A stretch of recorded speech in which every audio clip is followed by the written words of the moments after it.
all the distinguished participants, the chair of WCF, the chair of ICC, our own Chamber of Commerce, captains of industry, ladies and gentlemen. It is my honor on behalf of the people and government of Kenya to welcome all of you, not just to Nairobi, but to Kenya. As patron of the Kenya National Chamber of Commerce and Industry, I'm especially pleased to host such a distinguished gathering of business leaders, policymakers, and development partners. It is a forum like this that transformative ideas take root and the seeds of prosperity are planted. We meet at a time of intensifying global disruption and uncertainty. The effects of post-pandemic recovery, shifting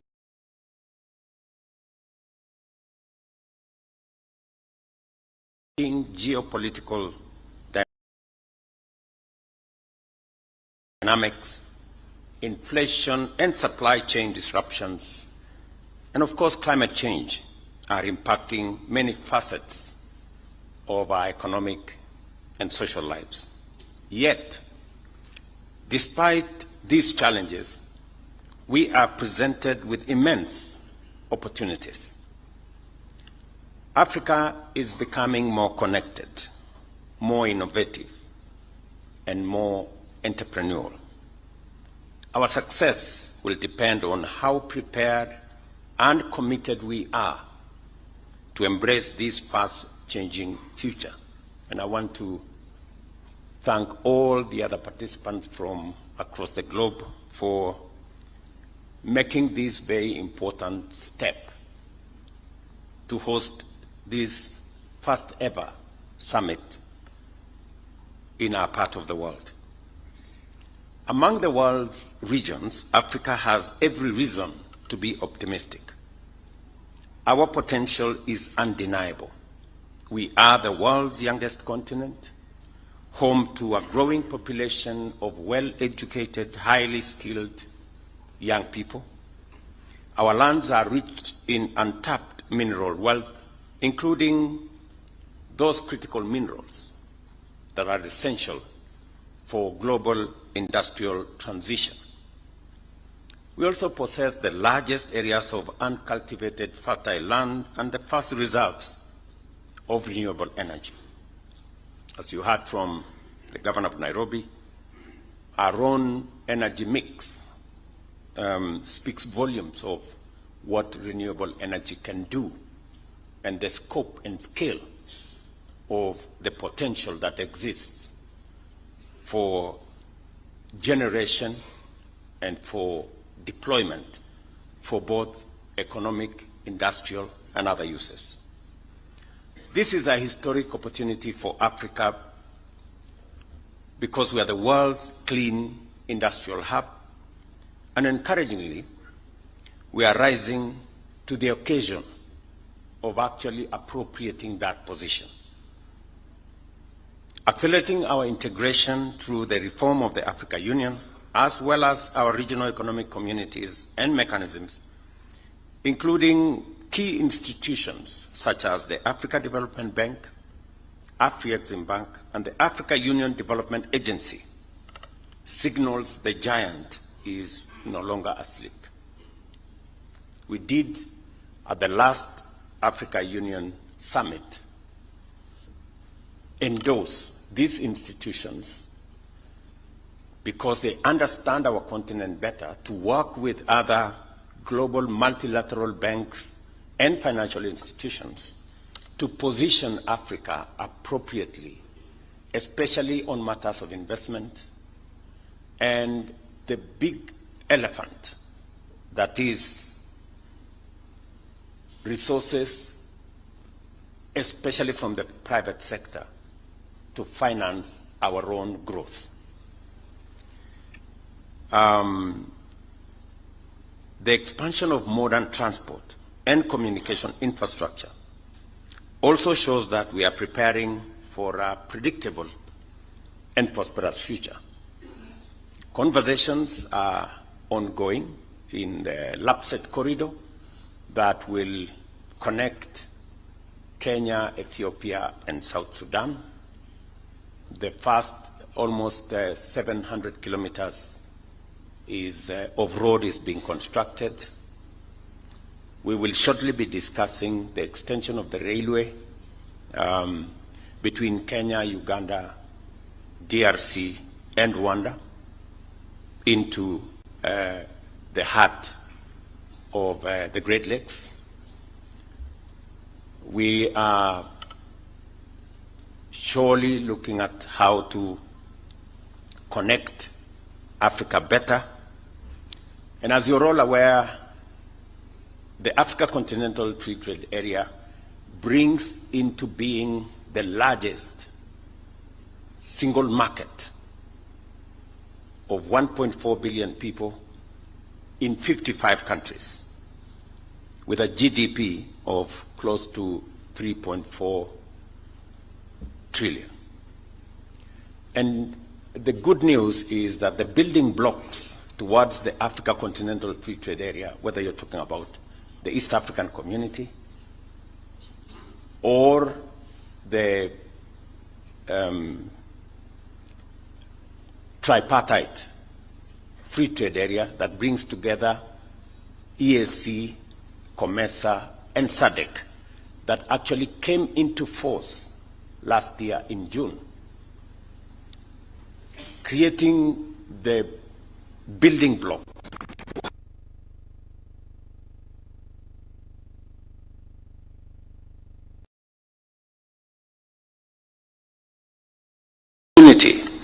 for business, for investment, and for trade.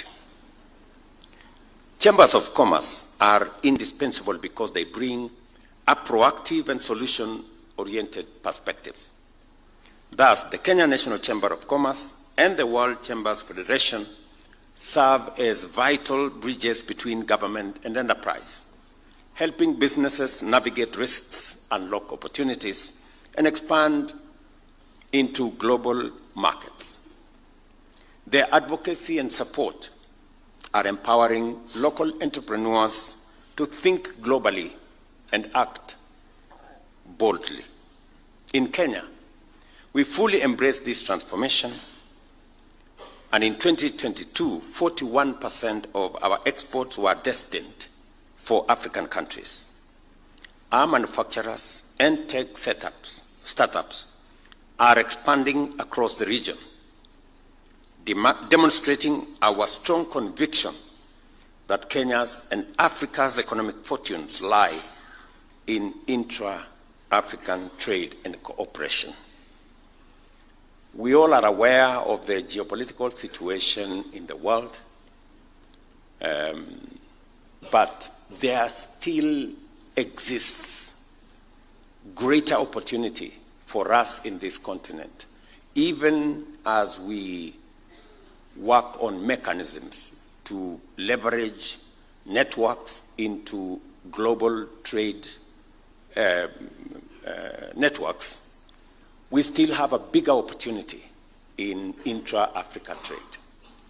And the realization by policymakers like myself that that is where the real future lies is a very welcome development, because it's now becoming more obvious that even as we look to trading with the rest of the world, there is a present and real opportunity in trading within the African continent, which is within our power.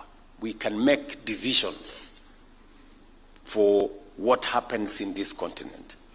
And it is the reason why we are reorganizing the Africa Union.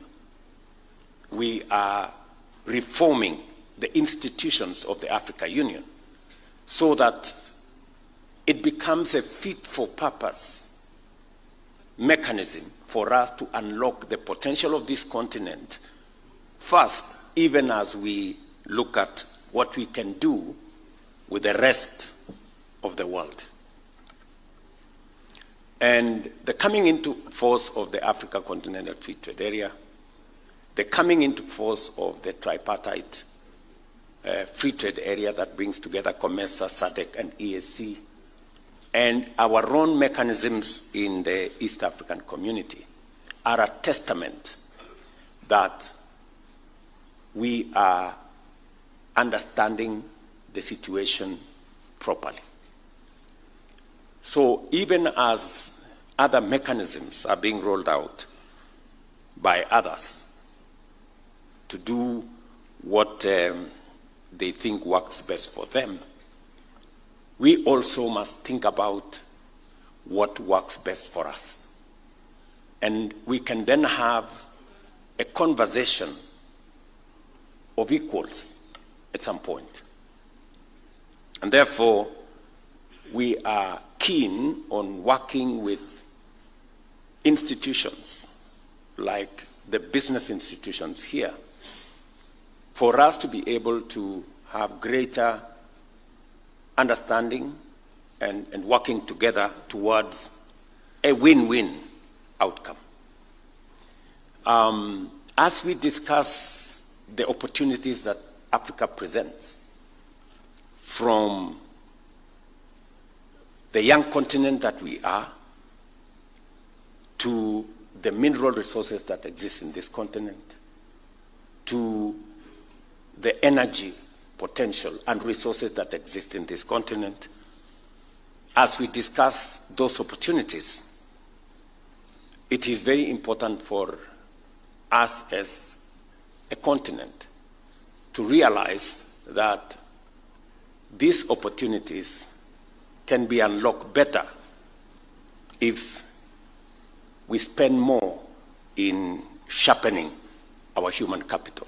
And that is why Kenya, for example, is spending $5 billion every year on education, because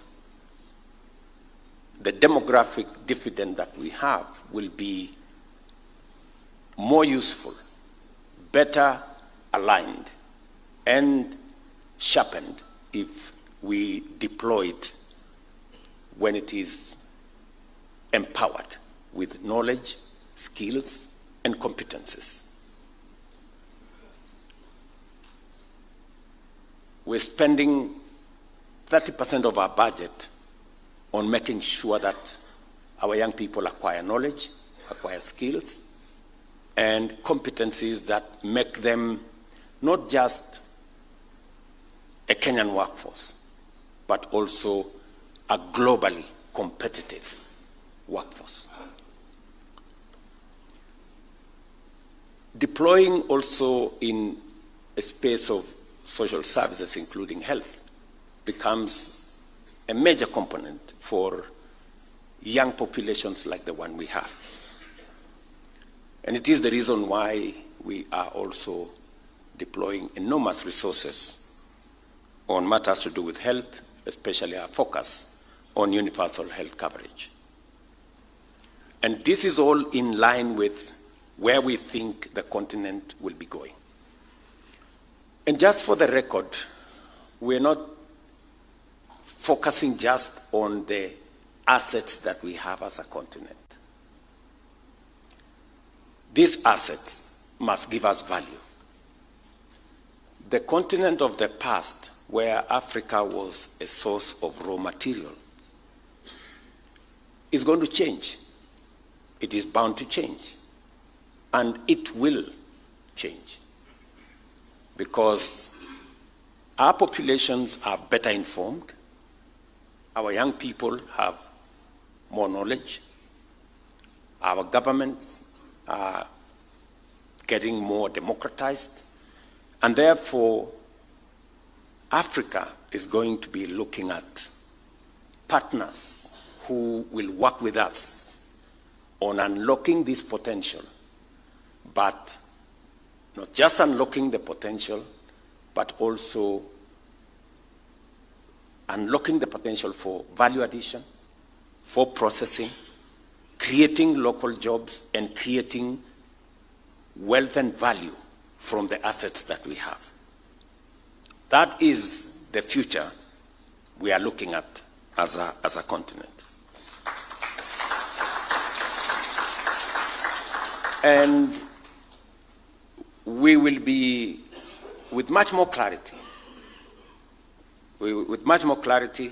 and much more intentionally, be working with partners who can work with us to unlock this potential. It is the reason why, for example, Kenya is investing $1 billion in our special economic zones with the Afri-Exim Bank. Because in our special economic zones, we can add value to our leather industry, we can add value to all the other agro and other industries. And it is in that context that we are looking at partnerships going into the future. Despite global headwinds, Kenya's economy, for example, last year grew by 5.6%, outpacing global trends. Key sectors like agriculture, services, and manufacturing are rebounding. At the grassroots, micro, small, and medium enterprises are the backbone of our economy, employing over 80% of our people. Their main constraints being limited credit, infrastructure gaps, and climate risks are in truth opportunities waiting for innovation and smart investment. Because if you look at the MSME sector, they pay very high interest rates, yet they still make money. If there was financial innovation that has products, like we tried with the Hustler Fund, it's amazing how Hustler Fund today, despite the fact that it has no collateral, up to 90% repayment is happening. You would expect that a financial product that has no collateral and therefore individuals would have no incentive to pay back. But they are paying back because they see the value of the low interest they get in that product. And that is why repayment is all the way to close to 90%. And these are innovations that can be rolled out, scaled up, and we are looking at partners who can work with us to be able to access more credit innovatively to the private sector. As part of our bottom-up economic transformation agenda, we are focused on uplifting those at the base of the economic pyramid. And we are investing in agriculture, MSME, health, housing, and digital and creative economy. Our goal is to catalyze a bottom-up surge of creative and productive opportunities through strategic investment and targeted interventions. We have made remarkable progress in digitizing government services. 20,000 government services have been digitized, streamlining business registration and launching the Unified Business Permit in Nairobi, as the governor said, with more counties set to follow. Our investments in infrastructure, from railway, highways, and border posts to markets, fiber optic networks, and renewable energy, continue to support enterprise and economic growth. Devolution is a powerful force for bottom-up transformation. And county governments have and continue to play a crucial role. Together with the devolved chapters of the Kenya National Chamber of Commerce, counties must champion pro-business reforms, eliminate bureaucratic bottlenecks, and support local entrepreneurs. To encourage this, we are developing a county ease of doing business index to drive healthy competition, accountability, and progress. Whether we look at Kenya or any other African country, the signs are clear. Africa's future is bright. Through collaboration, investment, good governance, private sector innovation, and a reform-driven approach, we are ready for takeoff. In this journey, chambers of commerce will play an increasingly critical role. Kenya, for its part, is committed to remaining open for business, regionally engaged, and globally ambitious. Let us therefore move forward with shared purpose to unlock Africa's vast potential. What we achieve together, driven by this collective commitment, will shape a prosperous present and even greater legacy for generations to come. Ladies and gentlemen, I know that there will be intense engagement by the different actors, business people, chambers of commerce, leaders of industry in this two-day event. And I am looking forward to getting an outcome of your decisions, especially those that are connected to policy decisions that we need to make it much more easier for business, for investment, for trade to flourish, so that together we can create synergy in areas that create a win-win outcome for business and for our countries. And therefore, I really wish you my very best as you engage in these 2 days, and I look forward to the outcome of this meeting as we work together towards a better business environment and investment climate. Thank you very much. God bless you, and welcome again to Kenya. Thank you very much, Your Excellency. Another round of applause, if I may request Your Excellency, for